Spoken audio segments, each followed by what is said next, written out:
नमस्कार दोस्तों, आप देख रहे हैं चैलेंज न्यूज और मैं नरेश शर्मा। हमारे चैलेंज न्यूज के सभी दर्शकों को हैप्पी दिवाली की बहुत बहुत शुभकामनाएं। और कल से दीपावली का त्यौहार शुरू हो जाएगा। धनतेरस, छोटी दीपावली, बड़ी दीपावली, फिर गोवर्धन, भैया दूज। तो ये पाँचों दिन हमारे उत्सव के हैं, हर्षोल्लास के हैं। बहुत ही हमारे देश में बहुत हर्षोल्लास से दीपावली का त्यौहार मनाया जाता है। तो आज हम आपके लिए स्पेशल गिफ्ट लेकर के आए हैं। और वो गिफ्ट क्या है कि आप इस बार की दीपावली किस तरह से मनाएं, क्या विधि विधान होगा, किस मुहूर्त में क्या मुहूर्त होंगे, क्या दीपावली का महत्व है, अपने त्यौहार मनाने के बारे में बहुत कुछ आपको हमारे मेहमान बताने वाले हैं। तो लीजिए हम उनका इंट्रोडक्शन कराते हैं। ये हैं शिव ज्योतिष केंद्र के प्रसिद्ध ज्योतिषाचार्य श्रीमती संध्या जोशी जी। संध्या जोशी जी पिछले 30 वर्षों से ज्योतिष का कार्य कर रही हैं और आपको हर एक वो दीपावली की बारीकियों से अवगत कराएंगे। किस तरह से क्या महत्व है हमारे त्योहारों का, किस मुहूर्त में मनाने चाहिए और क्या विधि रहेगी। तो लीजिए मैं समय न लगाते हुए उनसे मिलवाता हूँ। आप मिलिए श्रीमती संध्या जोशी जी से। अपने दर्शकों को संध्या जोशी का नमस्कार करती हूँ। आज हम आपको बताने वाले हैं कि दीपावली क्यों मनाई जाती है और किस लिए मनाई जाती है, इसके एक कारण। देखिए, दीपावली जो एक पर्व है ये बहुत महत्वपूर्ण है हिंदुओं के लिए। और इस त्यौहार की शुरुआत हो जाती है धन त्रयोदशी से। इस बार धन त्रयोदशी 2 नवंबर 2021 को पड़ रही है। इसका विशेष महत्व है क्योंकि इस दिन हम लोग मानते हैं कि भगवान धन्वंतरी जी समुद्र मंथन के बाद अमृत का कलश लेके बाहर आए थे और इससे उन्होंने जितने रोग हैं उनका निवारण किया था और सभी देवताओं को अमृत कलश दिया था, अमृत का पान कराया था। इसलिए हम धन त्रयोदशी मनाते हैं। धन त्रयोदशी के दिन एक मान्यता है कि शाम के समय में नए बर्तन लिए जाते हैं या सोने चांदी आदि को खरीदा जाता है, जो कि बहुत महत्वपूर्ण है। इसमें विशेष ये है कि यदि आप इस धन त्रयोदशी के ऊपर ठोस चांदी के हाथी खरीदते हैं तो आपके लिए बहुत लाभदायक रहेंगे।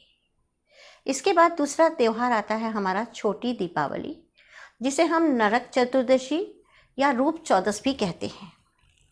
इसको नरक चतुर्दशी इसलिए कहते हैं क्योंकि श्री कृष्ण ने इस दिन नरकासुर राक्षस का वध करके 16,000 राजकुमारियों को उनसे मुक्त कराया था।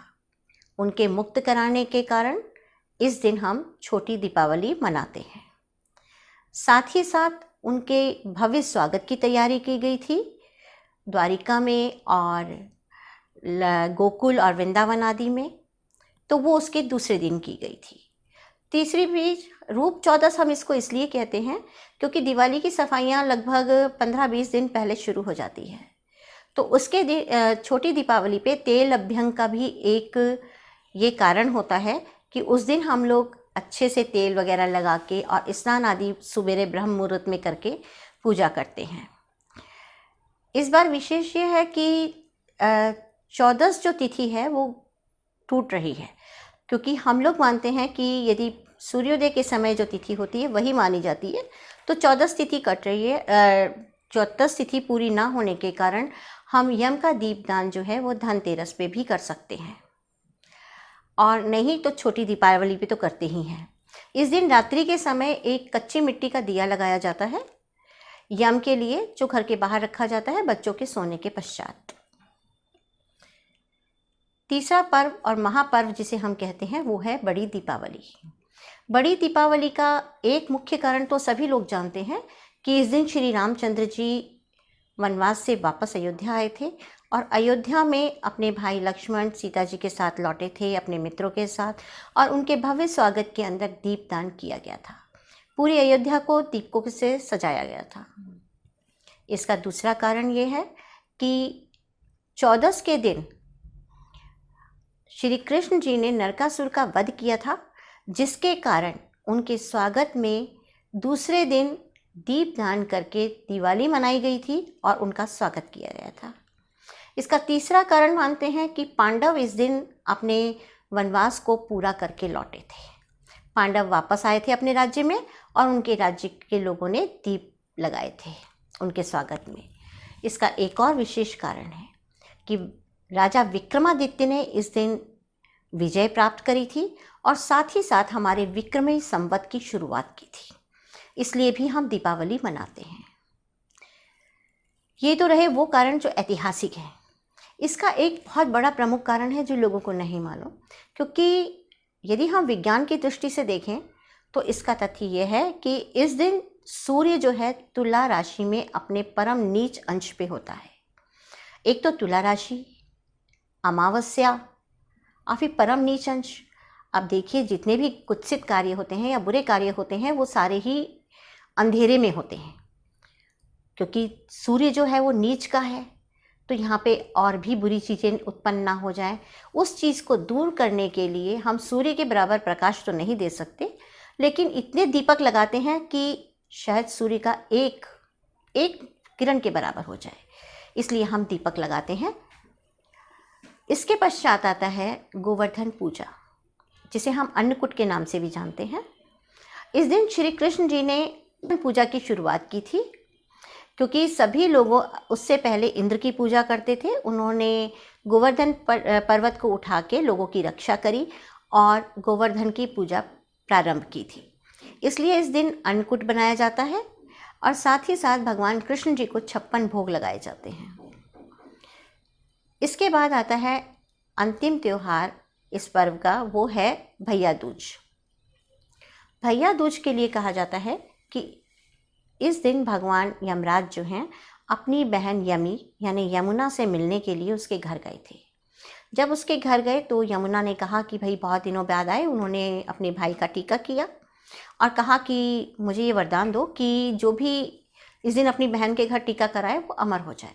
तो यमराज ने कहा मैं ये तो नहीं कह सकता, इससे विधान पलट जाएगा, तो मैं तुम्हें इतना आशीर्वाद जरूर देता हूँ कि इस दिन जो भी भाई अपनी बहन के घर टीका कराएगा और फिर यमुना में स्नान करेगा वो अकाल मृत्यु नहीं मरेगा।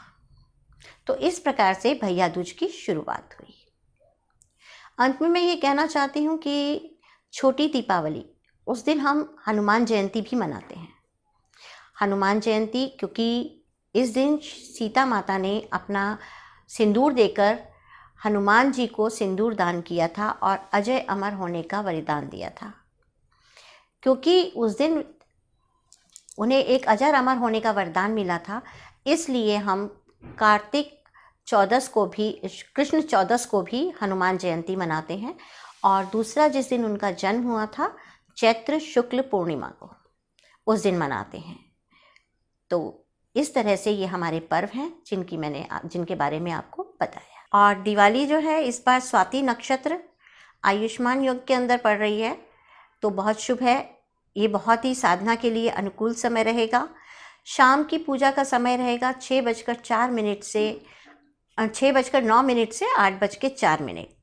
और दोपहर में जिनको दुकान पे या अपने ऑफिस के अंदर पूजा करनी है उसके लिए 1:51 से 3:16 के बीच में वो पूजा कर सकते हैं।